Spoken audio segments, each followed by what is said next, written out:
នោមដែលធ្វើឲ្យកុំសំកំហាប់នៅក្នុងទឹកនោមនេះកើនឡើងខ្ពស់ចឹងទៅងាយនឹងធ្វើឲ្យមានការគៀននៅក្នុងវ៉លអ៊ុយរ៉ាញ៉ានេះដែរហើយបន្ទាប់មកគឺតកតងនឹង factor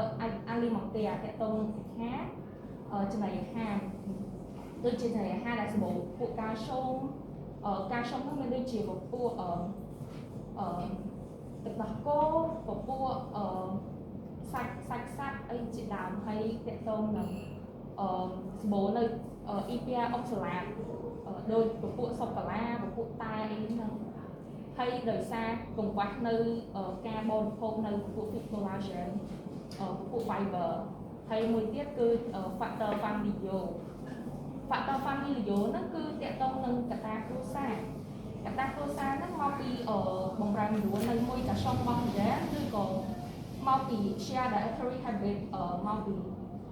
នៅក្នុងផ្ទះយើងញ៉ាំអាហារជាមួយគ្នាបើសិនជាអ្នកផ្ទះយើងមានអ្នកមានការគីហើយយើងក៏អាចប្រឈមមុខមួយដែរដោយសារយើងញ៉ាំអាហារមកពីគ្នាហើយមួយទៀតតកតងនៅនឹង infection urinary ហ្នឹងគឺមកពីពពួកgenre ដូចជាពពួកក្លឹបសេឡាពពួក pseudomonas វាបញ្ចេញនៅពពួកអ៊ុយរ៉ាទៅក្នុងដែលធ្វើឲ្យអ៊ុយរ៉េនៅក្នុងទឹកនោមហ្នឹងវាបំលែងទៅជាពពួកការគីដូចគ្នាហើយមួយទៀតមកពី anomaly pH របស់អ៊ុយរ៉ាញ៉ាជាធម្មតា pH អ៊ុយរ៉ាញ៉ាគឺ 5.8 បាទក្រោមហ្នឹងអាស៊ីតលើនឹងអាស៊ីតក៏ធ្វើឲ្យបង្កើតនៃការគីដូចគ្នាហើយមួយទៀតតកតងនឹង anomaly anatomic តកតងទៅនឹងអ្នកដែលមានរាងតាមហៀងឬក៏អ្នកដែល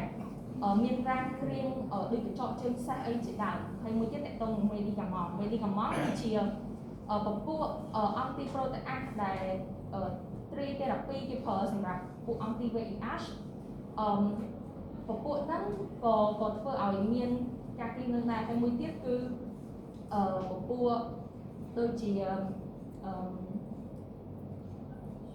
មួយទៀតក៏ធ្វើឲ្យមានការគីនឹងដូចគ្នាដែរហើយពពួកការគីដែលមកពី medicament ហ្នឹងគឺ radio transparent ហើយនេះគឺជា classification ការគីប្រភេទទី1គឺពួកការគីកាល់ស្យូមដែលមាន 85%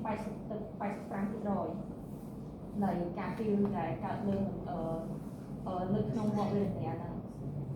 ហើយនេះគឺជាមូលហេតុដែលធ្វើឲ្យមានការគីកាល់សិចហ្នឹងដោយសារ EPA CURI EPA URI COSURI EPA OXALURI ហើយ EPA citrate IPOCITRATE URI ហើយនេះគឺជាការគីក្នុងការសិចមានន័យថាការគីដែលមិនមែនមកពីការស្យូមទេតែមកពីពពួកនេះការគីពពួក fluid acid uric cysteine xanthine antivanavir ហើយជាមួយនឹងពពួកថ្នាំជាដើមហើយនេះគឺ